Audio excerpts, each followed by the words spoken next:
I felt we had a productive discussion. We don't have an agreement yet, but I did feel the discussion was productive in areas that we have differences of opinion.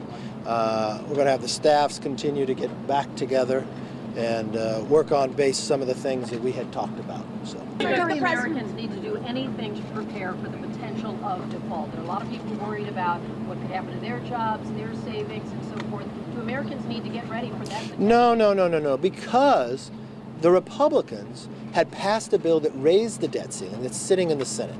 You always have the ability to move that. There's always opportunity. Yes. Two questions. One, how would you describe the tone of the conversation tonight between you and the president? I think the tone tonight was better than any other time we've had discussions.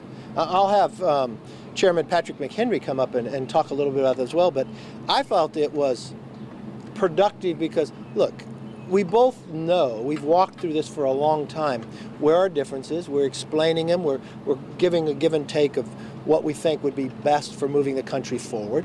We still will have some philosophical differences, but I felt it was productive in that manner, in the manner in which we produced, and I think we were able to really focus on the areas that's different. You called it productive, but are you confident that you can get a deal with enough time left to prevent Americans from feeling the economic pain here? Look, the thing I want to tell America, I never wanted to be here.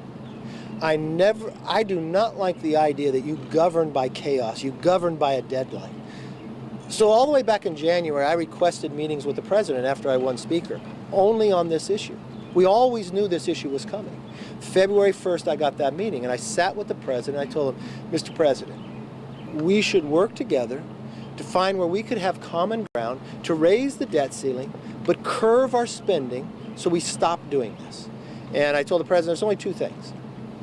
Not going to raise taxes, and we're not going to pass a clean debt ceiling.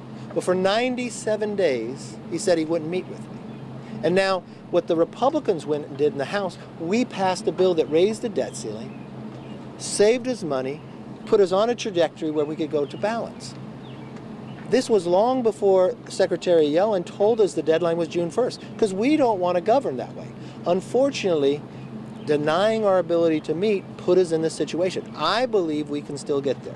I believe we can get it done. Look, I've watched us work before. I think from this discussion, he knows where we are. We had greater explanation of, he had to be at G7 while our staffs were meeting. We were able to explain where some positions they have. I think that was a better explanation for both sides.